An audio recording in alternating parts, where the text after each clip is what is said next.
morning, everybody from Rome, Italy. We're here at our last stop on our Italian tour, and I gotta tell you, we're tired, but we don't want to leave. We have had such a good time.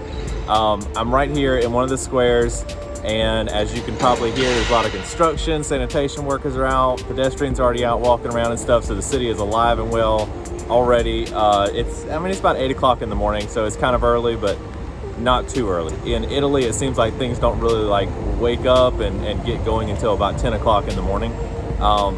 But it's kind of already loud here. So we only have 2 full days here in Rome. We arrived yesterday on the train. We came up from Sorrento. We got to Rome yesterday around 1:30 or so. We checked into our Airbnb, which is right up here. And we decided to go ahead and do our COVID test because we could go ahead and knock those out. It was real hot that afternoon. We said, you know what, we're gonna be inside for a little bit, letting things cool down. Let's go ahead and do our COVID test. So we did that yesterday. Everything came back negative. I keep wanting to say positive. It came back negative, no COVID. And then we, once the sun started setting and it was cooling off outside, we decided to go over to the Trevi Fountain, which is only about 2 blocks away from where we're at. Really great fountain, very beautiful there. It is a really cool stop and definitely something a lot of people want to go see. So the Trevi Fountain is from the 1700s. It has a little bit of history just because it's associated with the early Roman aqueducts and stuff, but not a whole lot of history there like a lot of other sites. And then we walked over to the Spanish Steps, kind of the same thing, 1700s, not tons of history. But today, and tomorrow, it's gonna be our 2 full days, we're gonna get out and see plenty of things. And one of the first, if I don't make y'all dizzy, is this right here behind us. And we actually have a view of this from our condo because it's right up there. This is Hadrian's temple, and this was built in around 135 AD, I believe. So it is 900 and something years old right now. And that makes it only about 50 or 60 years newer than the Coliseum. So you're talking about 1900 years old here, over 1900 years old. Look at this thing. Now there's nothing left of the temple except the facade here with these 11 Corinthian columns.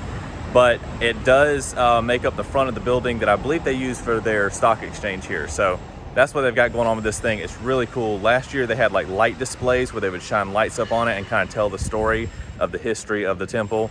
I wish they were still doing that because I would love to see that. But I need to get back to the condo, get everybody ready, because today we're going out. We're going to go to the Coliseum and take in just a few other sites. I got a surprise for Megan. Hopefully we'll be able to check out and see what else we can get into. So look where I am standing at. Unfortunately, we have all this construction down here. But if I angle it up, it looks like I've just got this amazing view of the Coliseum right here.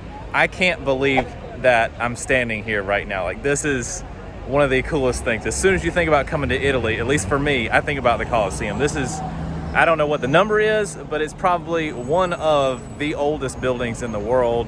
It's basically about 2,000 years old. So much history, so much going on. Like, this thing is super cool. So we got the family over here this morning.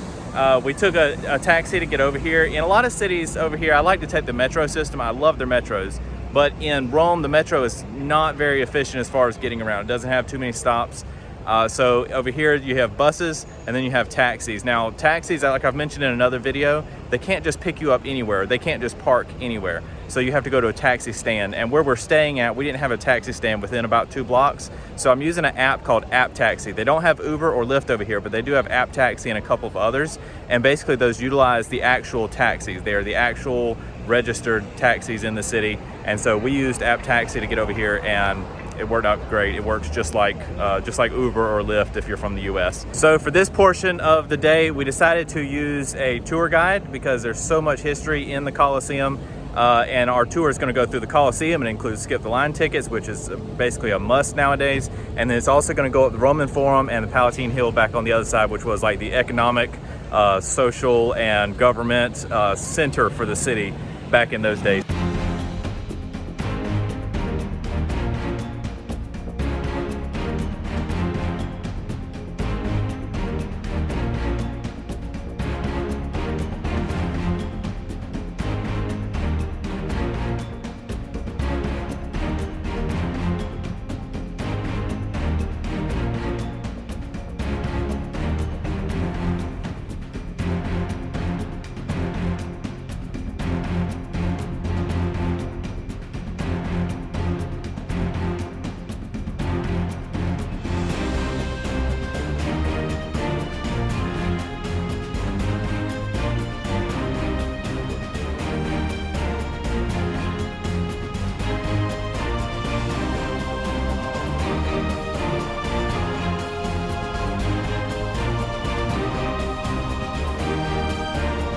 just left the Coliseum, which should actually be called the Flavian Amphitheater. That's something that we learned. They call it the Coliseum because Nero had a statue erected next to it that was called the Colossus, and so that's why it's kind of picked up the name Coliseum over the years, but it's technically the Flavian Amphitheater. I wish I could give y'all like a synopsis of everything that we learned, but it was 2.5 hours of so much information about the Roman Forum and Paletine Hill and the founding of Rome and the Colosseum, and it was amazing, and there's no way that I can condense all of that down into a few seconds on this vlog. Like it's wild. You have to come here, you have to do it, and I would totally suggest that you get a tour guide, just because that was amazing. It's so much more information than you would have gotten just walking around. There's no way you could have gotten the real feel for it. But we're starving now. It's well after lunch. Our tour started late, so it's well after lunch now, about 2 o'clock, which is very late for us getting lunch. And we decided to come over here to Trastevere, which means across the Tiber River. This used to be like a Jewish ghetto portion of Rome, but they have a lot of great food and stuff from what I understand, and it's beautiful from what we've seen. I mean, it looks a lot like the rest of Italy, but it's very nice over here. Kind of has a more relaxed vibe, and we're gonna pop into a restaurant and get some lunch. So I didn't intend to vlog about this lunch. I was just gonna say that we came and ate, but these people have made an impression on us. So I'm gonna tell you, I'm fixing to say a bunch of words in Italian, and I hope that I get through it without stumbling all the way through. We are at the Camparone Ristorante, which is in the Piazza Piscaluna. I know I said that wrong. In Trastevere. No. Stand by. In the Trastevere neighborhood. But seriously, this food has been amazing. Like, we started off, they gave us a whole dish of tripe, like just brought out a whole dish with bread and everything. And I'm not talking about like you go to a restaurant and you get a little bit of bread. This was like a whole meal's worth of food. And then we got our food, which was delicious. And then they get the kids and take them to go get ice cream down here, because the restaurant goes over like several like storefronts here. So they take them down there to get ice cream, giving them suckers and stuff while they're standing in line for that. And then bring me espresso. I asked if I wanted one. I said no, and they still brought me espresso. And then finished that up. We were ready to ask for the check. They bring out shots of limoncello, and so we're having, I mean, they're just like, here, have this, have this, have this. It's free, no charge, just have this. And the food has been amazing. Like, it's really good. Great food, great service. Definitely check out this restaurant if you're here in Rome. So now that our bellies are full, we're crossing over. We're leaving Trastevere, which is on this side of the river. We're crossing over the Tiber River here, and we're going to be going over. This is actually an island. There's another section. You can see the river splits. It goes on that side and this side. So we're going to be going across this island and back over into the city of Rome. Back in the day, most cities kind of thrived if they were on a river. That's how they did all their trade. That's how they brought goods in, was bringing them up the river from the ports and things like that. And so this would have been a very, very happening spot in town. However, right now, that's not so much the case, you know. But you take like cities like where we're from in Savannah, and the riverfront is where everybody wants to be. That's kind of a cultural hub. It's a spot where there's lots of tourists and visitors and stuff. But here in Rome, it's not so much. This is kind of a quiet area. There's not really that many people, not really that much to see right here, but it's still cool to walk over and take a look at. So the surprise that I had planned for Megan today, she's known that we're going somewhere, but she doesn't know where. We're on our way to Tempio Maggiore, and that is actually a Jewish temple, which is here in Rome. It has a big square dome, which is very unique, and the inside is beautiful. Obviously, I haven't been there yet, but I've done a lot of research, looked at pictures and videos. The inside of this place is just absolutely gorgeous. I hope we get to go in there today, because most basilicas, temples, churches, things like that over here, they do have a dress code when you go inside. For everyone, shoulders and knees have to be covered, and for women, cleavage has to be covered. Now, we have noticed in most of the basilicas, they're allowing people in with shorts and things like that. They're not super strict about it. I don't know how they're gonna be at this specific location. Megan's currently wearing like a vest thing, so technically her shoulders are covered, but not her arm. I don't know what they're gonna say, and then we're all wearing shorts. So we might get in today, we might not get in today. We're just gonna see what happens. If not, we'll come back another day. So as I was saying earlier, Trastevere, which is across the Tiber, is where the Jews were kept for hundreds of years. That's where they stayed over there on that side. And that was the case all the way through the Roman empires, and then through the time of the Pope rule, like the Papal States here in Italy.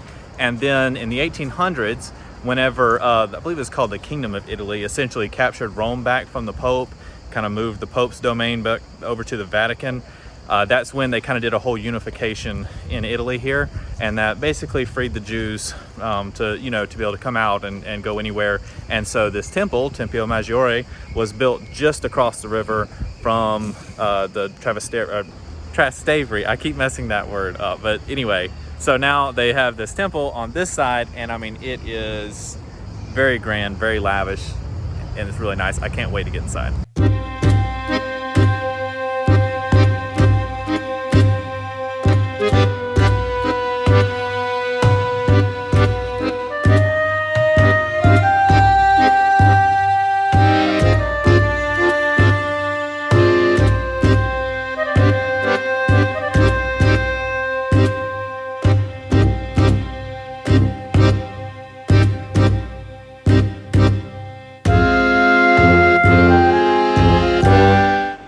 Inside right now in the museum. We had to buy tickets to enter the museum, which comes with access to the temple, but it is guided access, so you can only go through every once in a while. And so we're gonna have to kill about 45 minutes waiting on our tour guide to take us through the temple. But right now we're just exploring the museum, and it's really cool. I don't understand what a lot of this stuff is, honestly, because I'm not Jewish, but it's some very ornate, very beautiful relics in here. It's really cool.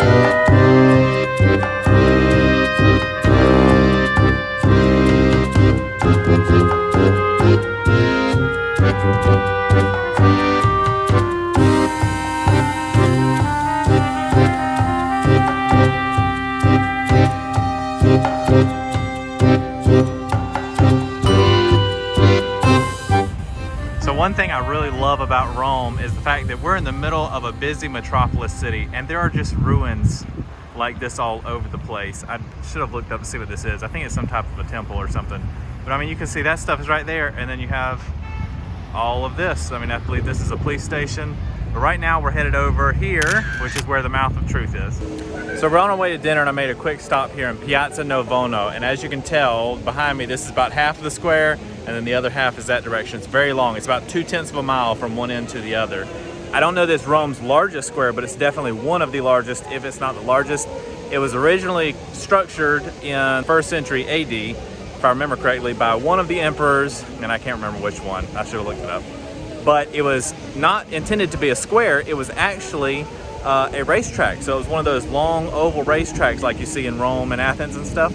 And they used this for a lot of different games, a lot of different sports. It wasn't as hardcore as some of the other racetracks where they had like gladiators dying and stuff like that. It was a little bit more of a sporting kind of a racetrack. They had children racing here, all sorts of things. So anyway, after some time, it ended up becoming a square where you see all the buildings around me. That would have been where the stands were at. And then this roadway, I'm trying to look at my screen, this roadway back here would be where the actual racetrack was at. Another thing to note is that the floor back here used to not be paved with these traditional pavers like you see in Rome. Right now it's kind of got like a convex shape to it. It used to be concave, so it was dug out like this. And they would actually flood these 3 fountains that you see in the square here, and they could do little naval battles right here in what is now a square. But obviously now with the floor being raised, that's not possible to do anymore. A lot of changes over the years and over the centuries. There's some huge, giant buildings here. They cost a lot of money, cost the Roman people a lot of money, but now we have a beautiful square here to enjoy. So today, since we went to the Mouth of Truth to live out Megan's Audrey Hepburn and Roman holiday dreams, we're now at the restaurant where they filmed one of the scenes from Eat, Pray, Love, and it's the one where they were like outside dining, and Julie Roberts, gets to order the entire meal in Italian, and everybody was so proud of her. So I'm up a little bit earlier than the family this morning. It's our last day here in Rome. I had a few sites I still wanted to hit. I think everybody else was tired. They wanted to sleep in. I said, you know what? I'm still going out. I've got a few things I want to see, and I'm standing here at one of them right now. As you can tell, I'm right in the middle of the city, trying not to make y'all too dizzy here, and I am at the Altar of the Fatherland, as it's called here in Rome. And this is essentially a giant monument dedicated to Emmanuel II, which was the first king of the unified Italy. And this was built, I believe, in the 1800s. And this thing is a monstrosity. It is a huge building. I know this video is not doing it justice. The closest thing that we can compare this to for Americans is that this is basically like the Tomb of the Unknown Soldier for the French. So they've got the tomb here in the middle, they've got eternal flames, and it's always guarded by the military. There's also some big fountains on either side, and it's just an absolutely beautiful, beautiful building. You can go up on the roof. On the back of the building, there's an elevator that'll take you up to the roof for an amazing view of the city. Unfortunately, it's not open yet. It's too early in the morning, so I'm not gonna be able to do that. I can't stick around. I think it doesn't open until like 9:30 or 10 o'clock, and I just don't have that much time to stay. But I definitely wanted to come. I definitely wanted to see this, get it on camera. And right now I'm gonna walk around to the back where there's a basilica right behind the altar of the fatherland here, and show you all some of the really cool frescoes in there. Okay, so I just went in and they were having a service in there. I get maybe call it a mass. I'm not Catholic, so I don't know exactly what was going on, but some type of small service was in there with a few priests doing their thing. And so I didn't feel like filming a whole lot. I just kind of walked in quietly into the back, got a quick pan of the room, but that really is a beautiful basilica. If you're here, stop and take your time and walk through this place, because it is gorgeous. Beautiful side altars, everything. Like it's very ornate, very beautiful. And I think a lot of people overlook this. It's kind of tucked away right here behind the altar of the fatherland, and then in front of me is this other square, and I don't think anybody really comes back here very much, or at least not as much as some of the other ones, but it's very beautiful in there. Now I'm fixing to go. Oh, wait a second. Do y'all see this? Can y'all see? I busted my Ray-Bans. I walked in the back of the basilica and I was fumbling with my camera, and my glasses dropped, hit the marble floor, and just shattered the lenses. That's gonna drive me crazy for the next 2 days until we get home. But anyway, what are you gonna do? So now I just want to go to this square right over here in front of me. It's called Campidoglio, and it was designed by Michelangelo. It's surrounded by museums all the way around. I don't have time to hit the museums, not even sure if they're open or not, but I do at least want to go up there and see the square. So just really quickly, before I head back down the hill though, I did want to kind of give y'all the lay of the land so you can see where we're at. So I'm looking out over Rome. I'm at the altar of the fatherland that's right up here behind me. Over here, that square dome is Tempio Maggiore, which we went to yesterday. The hill behind it is the far side of the river, which would be Trastevere. And then if we turn here, the dome all the way back there in the back is the second dome back there. That would be the Vatican, which is where we're headed to today. And then if we were to pan this way, we would see more of Rome heading all the way around, but obviously our view is blocked from the altar of the fatherland. Okay, I'm still on the stairs, but I had to stop and tell y'all one more thing. It takes me forever to go through an ancient city like this because I just had to stop and look at everything. Let me spin y'all around and show y'all. So I'm halfway down the stairs and I look over down the street and look at this. Remember yesterday I said how Rome is just full of ancient sites right here in the middle of a thriving city. Those columns over there predate the Coliseum. Like Julius Caesar built that as a theater, and the columns are still there. I think some of the building is still there. I think they still use it for like some events, musical events and things like that. So it's just amazing that they have so much. The city's hustling and bustling all around. You can hear the buses coming by me right now. And yet you have things over here from first century, even before that. I mean, from before Christ. Like you've got very old things that are just mixed in right in the middle of modern day life. So the Capitoline Hill here, where Campidoglio is located, actually has inhabitants dating way back. Like they have found archaeological remains dating back to, I think, like the 1300s BC, like way back, thousands of years, way before Rome was ever founded. So this place has some serious history to it. It was used for a lot of different things over the years. No time to go over all of that stuff. But in the 1500s, Michelangelo was commissioned by the Pope at the time to build a new square up here. And you see there what he has designed. And it's beautiful. Now it has the museums around it. And it's just used for a lot of different things. But definitely a gorgeous square. And it's got a great view. You can go up there and you can see pretty far up here in Rome across the city. It's really cool. So I think I have time for one more stop before I need to head back to the condo and pick everybody up to go out for the day. But I wanted to tell you how I'm getting around this morning. Since it's just me and I don't have, you know, my wife with me and our 2 kids with us, when we're all together, it's just easier to get in a cab. It's not necessarily the cheapest option in the city. I think buses would probably be a little bit cheaper, but just due to time and maybe laziness, I didn't take the time to really explore the buses. That's something I need to look into more, just to expand my knowledge on that. But since it's just me this morning, last night I downloaded the Lime app, and Lime is actually owned by Uber. I'll put a link down below, not sponsored at all. I haven't spoken to them at all or anything, but they gave me like a little affiliate link. So I can link it down below so you can find the app and stuff. But Lime has bicycles and scooters in cities like this, in Europe, all across the US, like everywhere. This is the first time I've ever used them. A lot of y'all have probably seen them in your cities already. But they're like electric bikes, electric scooters. And so the bikes work. I hopped on, it was kind of weird. You hop on the thing, and as soon as you start pedaling, it starts taking off. And so it works, it helps you. Like, you still pedal a little bit, but it really propels you down the road. I got here in no time. And I think for me to rent the bike, including, it costs €1 like to unlock the bike, and then 25 cents a minute after that, I think. And I think even with paying to unlock the bike, my whole rental, like to get over here, was like €2 or something. And I bet to take a cab, that would have been maybe €8 or €9. So definitely saved a lot of money there. I'm about to hop on a scooter now. I think they actually have just a slightly cheaper rate for those. But I just wanted to try a scooter out and see. That way I can say I did both. It's a little noisy here, but you can see all these scooters. Clearly there's a lot of different companies. You've got Bird, Wind. This one right here is actually the one that I rode up here on. This is the bike that I used. So I went on the app and I reserved one from Lime, and it was called Scooter XXXTNJ, I believe. Where is the little thing?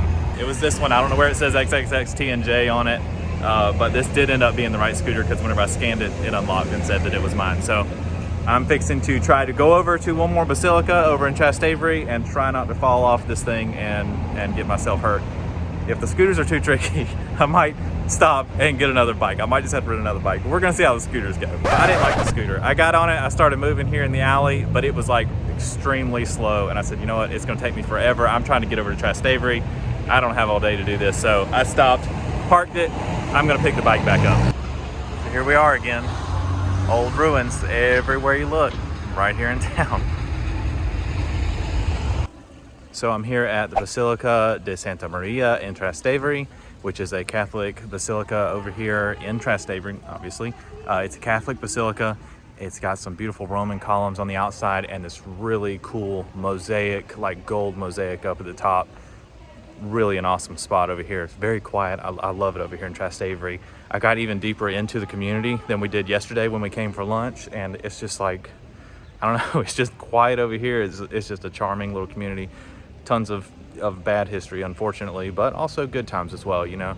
So anyway, I'm here at the Basilica now, and I want to go inside and check out some of their stuff. This Basilica does not disappoint.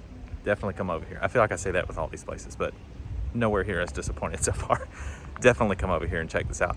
I slipped inside. Some people were in there praying, so I just kept really quiet, just caught a couple really quick clips and got on out of there. I didn't want to disturb anybody. But it is beautiful. The mosaics, the gold mosaics up at the front, absolutely gorgeous. And then the side altars had these beautiful frescoes painted on them, and the columns that had all those large Roman columns running down both sides of the nave. It's just a beautiful basilica in there, and you wouldn't think it. The outside is not overly grand, overly ornate. It's kind of hidden back here. There's not that many people that come over here, but the inside is definitely worth a quick look if you like these kinds of things, like these basilicas. I think I wore my family out. I know that they enjoyed them, but I think I wore them out because I definitely wanted to stop like in every single one that we went by. But I don't know, they're just gorgeous. When you pop into one like this, it's completely worth it to go through some of the other ones that might not have as much. So we're here now for our first official stop of the day, and it is the Pantheon. And standing here looking at this thing, it is huge and grand. This building is just magnificent. Doesn't look like anything else. It was built in 125 AD, and it took about 4 or 5 years for them to build it. So it's basically about as old as the Coliseum, but it's like the oldest building in Rome, possibly even the oldest building in the world that is still in use for its intended purpose. I can't wait to get in here and take a look at this thing, because it is just, the whole front facade is amazing on this thing. Huge Roman columns on the front. I can't get on video to show you how large these columns are. They are huge. It would probably take 4 people to reach all the way around, and they go way up. Solid pieces of marble. Each of these columns is a single piece, and they were shipped here at that time from Egypt. So we're standing here in the Pantheon, and I just want to tilt you up, show you the ceiling. It's very unique. Number one, because this is a round basilica, and you don't see that very often, so that's kind of interesting. Number two, that roof up there is like a poured concrete. Essentially, what we have today is a poured concrete roof structure, and the only light for the building is that hole at the very top. So when it rains, rain can come right in through the hole, but that is the light source for the building.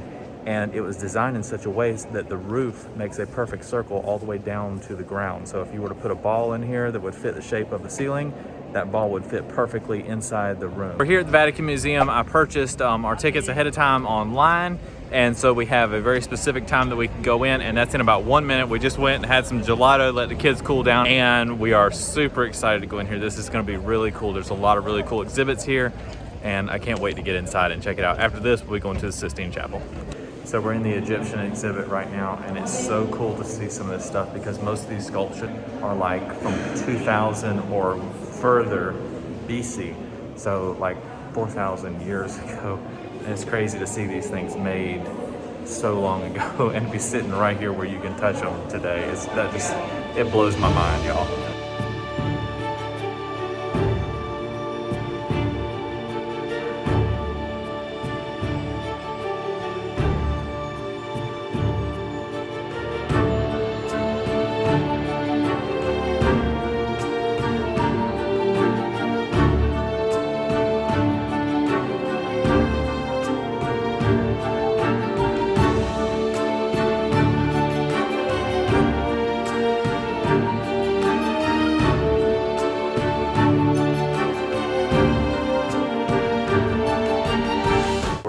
Called the Room of the Muses, and this was actually designed in 1776, which is crazy to me when we think about American history beginning basically in 1776, and to see this room or this structure, we would not have anything like this in America, like not at all, in 1776. And to see this, and it was built basically to house all these statues that you see behind me, and they're all the way around this room. It's just incredibly ornate. The ceiling is absolutely beautifully painted with these frescoes by Michelangelo. This is just a super cool room from this museum here. So we just walked into the very next room, and it's even more grand than the last. I feel like every room in this museum, this Vatican Museum, is like this. There's so much history that you can't even put it all in video. You can't show. We've looked at, I don't know, maybe 1,000 sculptures or something already, and it's like you can't even comprehend all of it. The things that you're looking at, the paintings, the frescoes, the sculptures, it's just mind-blowing to see so much stuff in such a small space. It's crazy.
Finally come where we're going to go into the Sistine Chapel, I think. For some reference, this was built in the 1400s, and it's famous for its frescoes by people like Michelangelo and Botticelli. We're walking in right now. I'm sorry, I got distracted. Let me show y'all what it looks like. Okay, so as soon as we got inside that doorway, a security guard came up and told me I could not be filming or taking pictures, so I had to put my phone away. It's very nice in there. Got some amazing frescoes and stuff. And I think one of the coolest things was like around the edges, it's painted like tapestries are hanging, but they're actually painted on the wall. They look so realistic, but they're actually painted on there. Really cool. So I just want to show you all these pictures here. This is inside the Sistine Chapel. These are pictures they have in the hallway. You see the Sistine Chapel there. Obviously not quite the same as looking in the actual room, but to give you some idea of what it looks like. Just left the Vatican Museum, and I gotta say, it was really cool. Very informative. Amazing pieces of art in there, art, sculptures, everything. And it's not as large as the Louvre, but it must be one of the largest in the world. I don't know what the number is, I don't know what the ranking is, but it is a very, very large, very in-depth museum.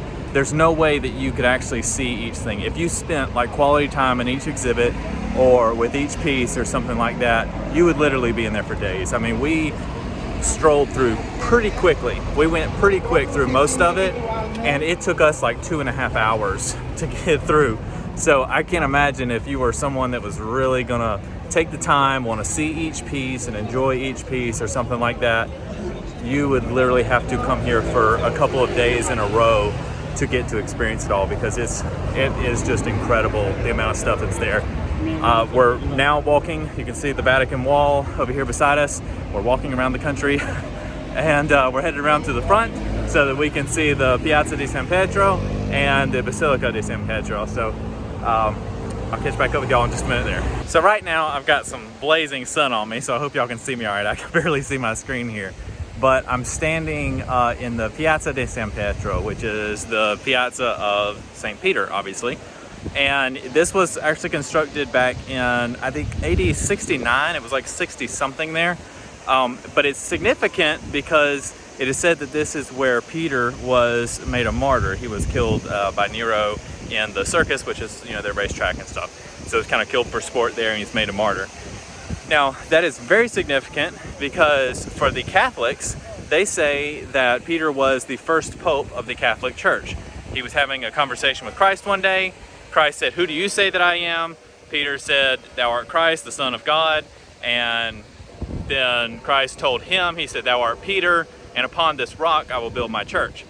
Now, the Catholics take that to mean that that was Christ ordaining him as the first pope of the Catholic Church, which in essence started the Catholic Church, if you will. Other Christians, like Baptists, say that's not what it was. Peter's name is the root word for the word rock, if you look at the original Greek and Hebrew. And he said, "Thou art Peter," little rock, pebble, stone, that kind of thing. But upon this rock, and the word that he used there was like large rock, boulder, that kind of a thing. "And upon this rock will I build my church." So they were talking about Christ. He said, "You're a small stone, I'm a big stone, and upon this church, or upon this rock, I will build my church." Who's right in the argument? I don't know. That's not for me to decide. That's for you to decide. That's not for anyone else, any historians or your preacher or the Pope or anybody. That is for you to decide for yourself. So you can make your decision there on who has translated it correctly or not. But regardless, I'm in Piazza De San Petro, which I stumble over my Italian there. And it is gorgeous. This thing is huge. And I see the Basilica up here. I'm fixing to head up to the Basilica. It is famous, not only because it is St. Peter's Basilica, and this is his place of martyrdom, but because it is the largest church in the world. So this place is gigantic, and I can't wait to see the inside. Not certain if they're gonna let me film in there today, but I'm going to find out. It's windy out here, so I hope you guys can hear me, but there is a giant Egyptian obelisk right here in the middle of the piazza. And that obelisk used to be over here, but that's where they ended up building the basilica. So they moved it from here to its current place back over here in the center of the square when they were building the St. Peter's Basilica. Why is it an Egyptian obelisk? I honestly don't know, and I should have looked that up. I don't know, but I do know that there's a Egyptian obelisk not quite that large in front of the Pantheon as well. So there must be some significance to that. So from standing at the back, this is what it looks like in here. Huge. Very, very, very large in here. I'm trying to talk quietly because you're supposed to be quiet, but This is just very cool, very ornate. The ceiling has so much gold on it. On the side, they've got all this paintings and sculptures and everything. It's really cool. As I'm walking through, I'm thinking about how much marble it took to make this place, like the size of the columns in here, the walls, everything. I mean, there's marble, thick marble everywhere. Like, I don't know if anybody has ever tried to calculate how many tons of marble it must have been for them to create this, but it is incredible. So just walking by and looking up over one of the side altars here, the mosaics on the ceiling, you would almost walk right by so many things in here that are just amazing. It's not showing up on camera the way it is. It's sparkly, it's gold, it's just absolutely beautiful. Every inch of this place is decorated with something. I mean, completely adorned top to bottom.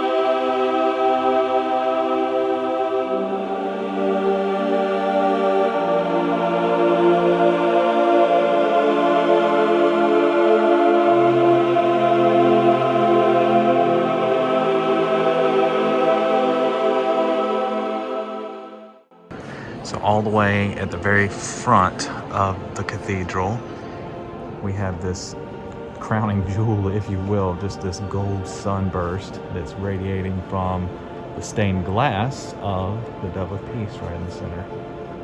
This thing is beautiful. It's kind of dark in here, so the video quality sucks.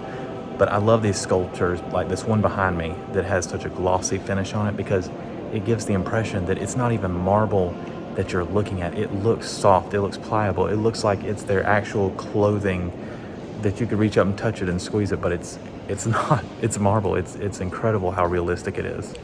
Okay, so since this was the last day of our trip, I kind of wondered, like, have we seen enough cathedrals? Have we seen it all? We've seen tons and tons we have toured through in the last 2 weeks on this trip, and I gotta say, this one was really cool. Just the sheer size of the thing is amazing, and the fact that, you know, of all these Catholic cathedrals, this one is the central one. This one is the Mecca, if you will, for Catholics. Like, this is St. Peter's Basilica. It doesn't get any better than this.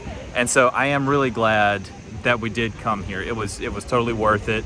I would come here again. If we're here sometime down the road, I would come back to the Vatican and see it again, just because that cathedral is just outstanding. It's obviously huge, it's the largest in the world, but it also houses so much from an art aspect and a history aspect.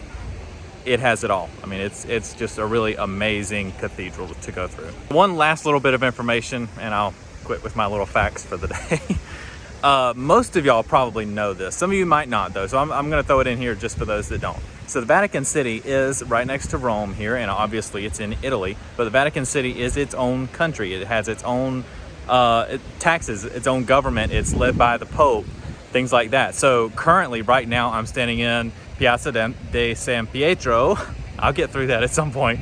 But right here across the street from me is Italy, and you would be stepping into Italy. So technically, I'm in another country right now. They didn't have to stamp my passport to get here. But technically, you are in an actual other country when you're here. They have their own passport system. They have their own laws. They have everything. Like I said, their own taxes. I mean, it's a whole complete different district from Italy, but they just work in conjunction with Italy in a lot of ways. So as you can tell, we are back home now. On our last night there, we were having dinner right in front of the Pantheon. That's what I wanted to do on our last night in Rome. And I filmed a closing segment for this vlog. I actually filmed it twice because I wasn't happy with the way that it went the first time. So I filmed it a second time, and for whatever reason, both of those clips disappeared on me. So I don't know what happened, so I'm closing out the vlog here at the house. And to sum it up, I've got to say we loved Italy. We loved going there. We spent 2 weeks there. We saw a ton of stuff, and there's plenty more to see, but it was amazing. And Rome, honestly, I thought was going to be overrated. Going there to Rome, we were like, I don't know, it's Rome. Everybody talks about it, but it's probably one of those places that isn't as great as you would think. It was amazing. We absolutely loved it. That was probably my favorite place on the whole tour that we did of the country for those 2 weeks. I loved being in Rome. I wish we could have stayed there several more days. I would have stayed there a whole month just looking at stuff. So if you're wanting to take a trip to Europe and you're trying to decide which country to go to, unless you have that bucket list trip to Paris or wherever like that you've always wanted to take, you need to consider Italy. It's a great place. There's something for everyone. It's just fantastic. The people there are very friendly. There's lots to see and do. Plenty of historical sites, plenty to eat. It is a really awesome place, and they want U.S. visitors right now. Every Italian that we talked to on this trip was saying, please send more people over here. They would ask, was the plane full coming over? Like, they want more people to be over there. There are COVID restrictions in place.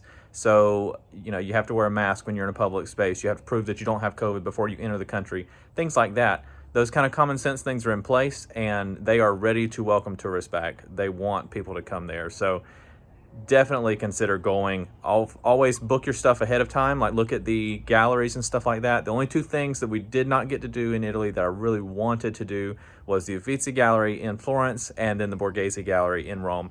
Both of those were my fault. I didn't book them ahead of time enough. You have to reserve your time slot due to COVID and stuff. So those are the only two things we didn't get to do, and it was because I didn't book them far enough in advance. So if you're considering that trip, go ahead and book your slots at those places. But other than that, it's a great spot to go. You can still see everything. You can still do everything, and you won't regret it, or at least we didn't. We certainly did not regret this trip. So thanks for watching. I hope you guys enjoyed, and check back for more videos coming out soon.